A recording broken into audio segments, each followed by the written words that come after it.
Selamat pagi saudara, Anda menyaksikan Breaking News Kompas TV bersama saya Adistila Rasati. Saudara, gempa berkekuatan 7,7 magnitudo mengguncang wilayah Nusa Tenggara Timur, saudara. Dengan kedalaman gempa berpusat di Nagekeo dengan kedalaman 10 km, saudara. Dan yang Anda saksikan ini adalah visual di mana dampak terjadinya gempa di wilayah Nusa Tenggara Timur, di mana jalur transportasi terputus karena terdampak dari gempa, saudara. Dan hingga saat ini, informasi terbaru yang kami dapatkan dari BMKG bahwa peringatan dini tsunami sudah dicabut. Dari informasi yang juga kami dapatkan, 2 orang meninggal dunia, saudara, sementara 1 lainnya luka-luka. Kami imbau kepada warga Nusa Tenggara Timur untuk tetap berada di luar ruangan, menghindari gedung bertingkat, saudara, dan juga pantai meskipun peringatan dini tsunami telah dicabut, saudara. Kita akan tanyakan kepada asisten 2 Setda Nagekeo Nusa Tenggara Timur dengan Bapak Elias Tae di Nagekeo Nusa Tenggara Timur terkait dengan dampak gempa bermagnitudo 7,7 yang mengguncang wilayah Nusa Tenggara Timur. Selamat pagi Pak Setda. Pak Elias, selamat pagi Pak Elias. Selamat pagi Ibu Aditya, selamat pagi, salam sejahtera. Iya, Pak Elias, kami turut prihatin dengan apa yang terjadi gempa di wilayah Nusa Tenggara Timur, tepatnya juga di lokasi tempat Anda, Bapak, di Nagekeo. Pak Elias, bisa diceritakan terlebih dahulu bagaimana kondisi warga Nagekeo saat ini pasca gempa? Ya, baik, terima kasih Ibu. Selamat pagi untuk seluruh warga masyarakat. Yang pertama kami terima kasih ada keprihatinan dari media terhadap kondisi yang terjadi di Nagekeo pagi hari tadi. Yaitu pertama, peristiwa gempa itu terjadi kurang lebih hampir jam 6 pagi. Rata-rata jam 6 pagi warga masyarakat mulai bangun pagi dan ada bagian juga yang masih tidur. Pada saat terjadi gempa, kepanikan terjadi di mana-mana dan sebagian masyarakat dia lari keluar rumah dan banyak rumah-rumah yang rusak, baik rusak ringan maupun rusak berat. Memang kondisi kepanikan itu membuat warga berlarian ke pinggir jalan dan juga mulai lari ke daerah-daerah terbuka seperti di lapangan. Dan saat ini saya ada di satu tempat ketinggian, yaitu di sekitar kompleks gereja dan ketinggian lumayan sekitar di atas sekitar 30 meter di atas permukaan laut, sehingga kami kota Kabupaten Nagekeo itu kan daerah pantai. Nggak begitu berita bahwa ini gempa dan orang ada kepanikan, semua lari ke daerah perbukitan. Dan ada banyak kelompok warga masyarakat yang berlarian dan ada yang juga sudah rasa nyaman dan ada juga yang masih di rumah-rumah teristimewa, mereka yang punya orang tua lansia, ada yang sakit, sehingga itu mereka evakuasi baik yang dibantu oleh pemerintah maupun swadaya masyarakat dengan kendaraan yang dimiliki masyarakat. Di samping itu juga banyak masyarakat juga dengan posisi waktu pagi, semua aktivitas tentu bersiap untuk ke tempat kerja, ke sawah atau ke kantor, semuanya tidak dilaksanakan karena orang mencari posisi-posisi yang nyaman.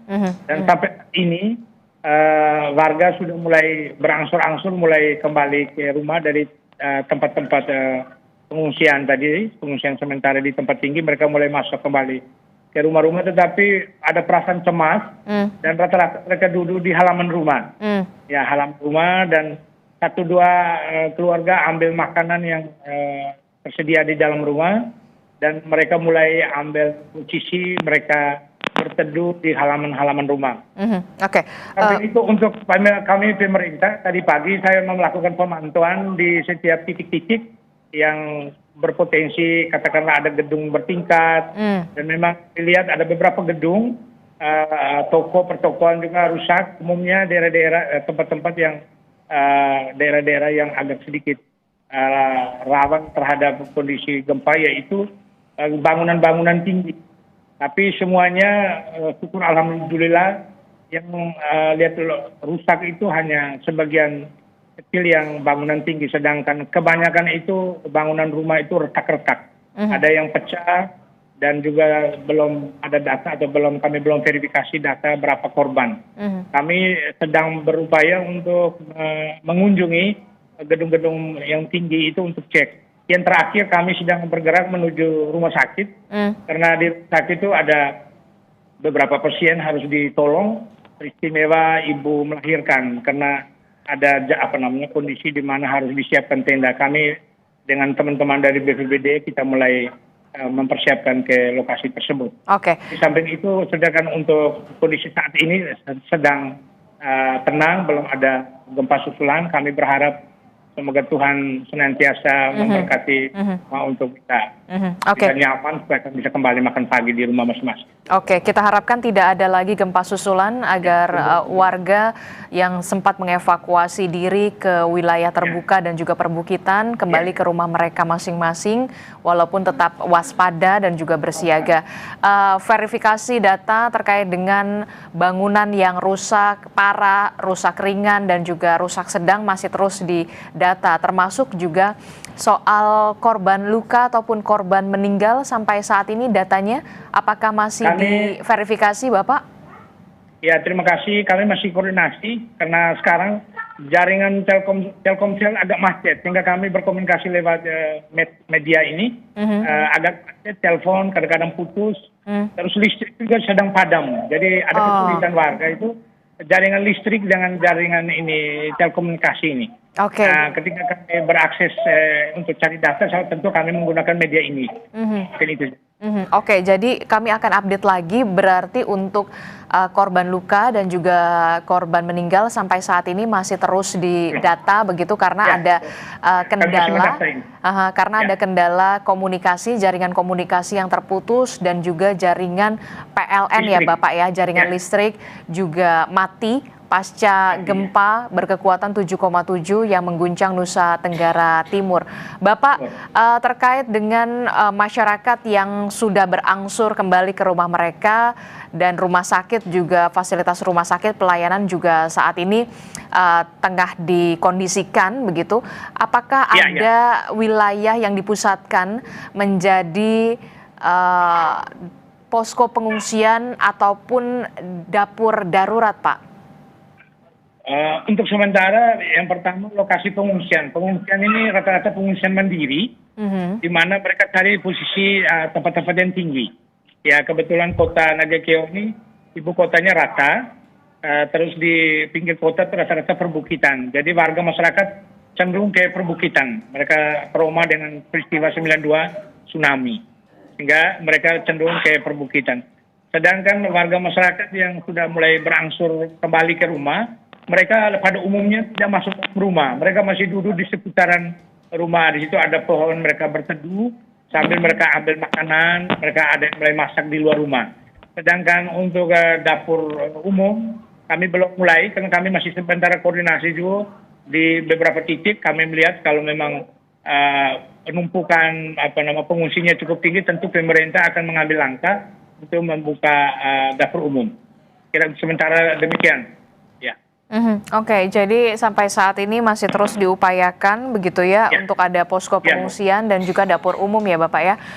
Terkait dengan layanan fasilitas publik, salah satu yang menjadi sorotan adalah rumah sakit Bapak. Bagaimana pelayanan di rumah sakit? Apakah pasien juga sempat diungsikan ke parkiran atau ke wilayah yang terbuka, dan bagaimana kondisi para pasien di sana saat ini?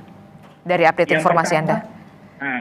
Upayanya adalah ada pasien-pasien yang bisa kami evakuasi dengan kami akan membangun tenda di sekitar rumah sakit.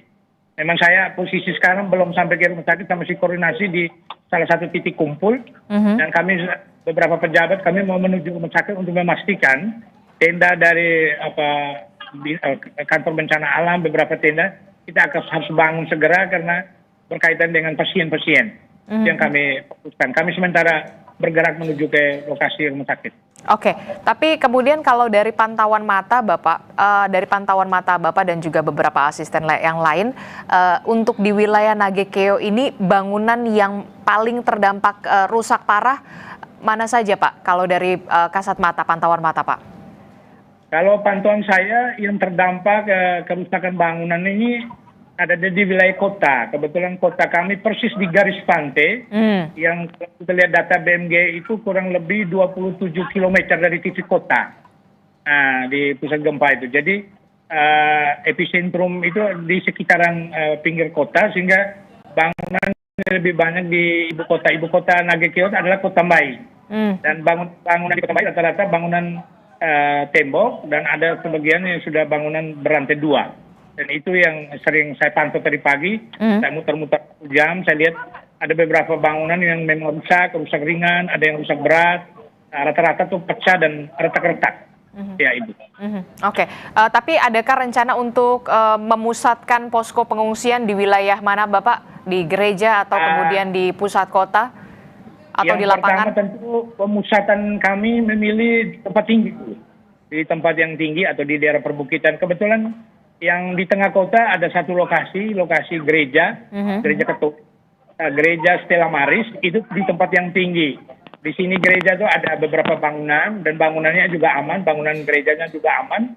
Di situ juga ada MCK, sehingga masyarakat bisa menggunakan fasilitas gereja yang ada. Terus yang kedua ada beberapa tempat tinggi bagian timur, nanti kami masih pantau. Di situ juga ada fasilitas gereja, sehingga masyarakat bisa menggunakan fasilitas seperti MCK tadi. Oke, tentu kita berharap tidak ada gempa susulan yang terjadi di wilayah Nusa Tenggara Timur, termasuk juga teman-teman dari pemerintahan kabupaten maupun kota di Nusa Tenggara Timur, salah satunya di Nagekeo, untuk bisa melakukan penanganan secepat mungkin untuk warga yang terdampak, baik itu yang luka-luka, pendataan, termasuk juga posko pengungsian. Kita harapkan segera bisa dipusatkan, dan juga ada percepatan jaringan internet, jaringan komunikasi yang harus segera dipulihkan kembali, termasuk juga jaringan listrik yang juga harus dipulihkan kembali oleh PLN, supaya aktivitas warga bisa kembali normal pasca terjadinya gempa yang mengguncang wilayah Nusa Tenggara Timur dengan kekuatan 7,7 magnitudo. Selamat bertugas kembali Bapak Elias, kami ucapkan salam kepada teman-teman di Nagekeo Pak, untuk bisa menerima musibah ini. Terima kasih Bapak Elias Tae, asisten 2 Setda Nagekeo Nusa Tenggara Timur, telah bergabung bersama kami. Ya, terima kasih. Terima kasih. Saudara, seperti yang kita tahu, gempa bermagnitudo 7,7 mengguncang wilayah Nusa Tenggara Timur.